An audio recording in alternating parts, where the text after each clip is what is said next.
Imagine living in a world where sound is a ghost. Every word you speak, every song you sing, every laugh you share, it happens in a fleeting second, and then it's gone forever. For 99% of human history, that was the reality. If you were a king, a philosopher, or a musician, your voice died the moment it left your lips. There was no replay.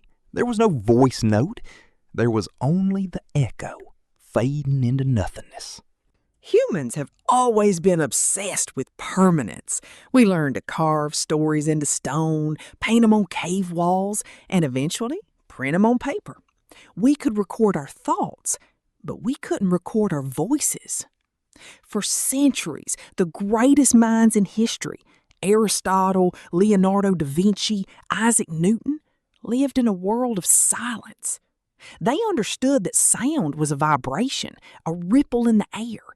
But the idea of freezing that vibration, it was considered science fiction. It was deemed impossible. How do you pin down something that literally does not exist? To record sound, you first have to understand what it actually is. Sound isn't a thing. It's a movement. When you speak, your vocal cords vibrate. Those vibrations hit the air molecules around you, which then push into their neighbors, creating a domino effect that travels outward as a sound wave. In the 1800s, scientists were beginning to crack the code. They realized that if you could create a device sensitive enough to react to these microscopic ripples, you might be able to leave a trace. Think about a record player, right? A needle wiggles in a groove, and that motion is turned back into sound. But that requires electricity, amplifiers, and speakers. Before any of that existed, people had to think purely in terms of mechanics. They needed a physical medium that was soft enough to be carved by sound, but sturdy enough to hold the shape. They tried everything. They tried using mirrors to reflect light beams onto light-sensitive surfaces, but that was too expensive. They tried using mechanical levers connected to paper, but the friction was too heavy. The sound just couldn't push the heavy equipment. It was like trying to use a gentle breeze to push a boulder. Enter Edward Leon Scott de Martinville, a French printer and bookseller with an obsession. He wasn't trying to create a music player, he was a stenographer. He wanted a way to record speech so it could be transcribed perfectly, without human error. In 1857, he built the device that changed everything, the phonograph. Let's look at the anatomy of this machine. First, a large flared horn, the receiver. It acted like a funnel, gathering as much air vibration as possible. At the bottom of that funnel was a thin membrane, essentially a human-made eardrum.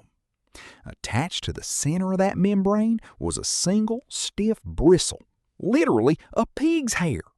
Now here is the genius part. Scott de Martinville took a glass cylinder and coated it in lamp black, basically the soot you get from holding a candle under a piece of glass. He placed the bristle so it just barely touched the surface of the soot. When he spoke, the sound waves traveled down the horn, wiggled the membrane, and the bristle danced across the soot, scraping it away. He wasn't recording audio in the way we think of it. He was recording a visual map of the air itself. He called it writing the sound. He wasn't thinking of playback. He was thinking of a new form of stenography. He thought that one day people would learn to read these lines like music notes or written text. Scott de Martinville was a genius, but he was also a man ahead of his time. He succeeded in capturing the sound, but he couldn't play it back. To him, the cylinder was the end of the line. He produced hundreds of these phonograms, documenting French poetry, songs, and his own voice, and then he went bankrupt. The world moved on. Thomas Edison came along years later with the phonograph, which actually could play back sound, and Scott de Martinville's invention was relegated to the dustbin of history. For over a century, Those cylinders sat in archives in Paris, silent. They were considered curiosities, drawings of sound that no one could decipher. Then, in 2008, historians at the First Sounds Initiative did the unthinkable.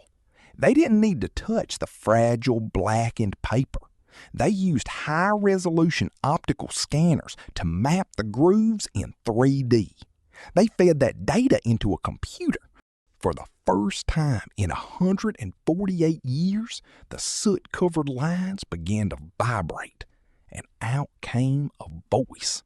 It was a woman, or perhaps a child, singing Au Clair de la Lune. It was thin, ghostly, and scratchy, but it was human. A person who had been dead for over a century was singing across time, captured by a device that didn't know it was an invention for the future. Think about that for a second. We went from scratching soot to digital streaming in less than 2 centuries. When you record a voice note or upload a podcast or even just join a Zoom call, you are standing on the shoulders of a guy with a pig's hair and a glass cylinder. The history of sound is the history of our refusal to be forgotten.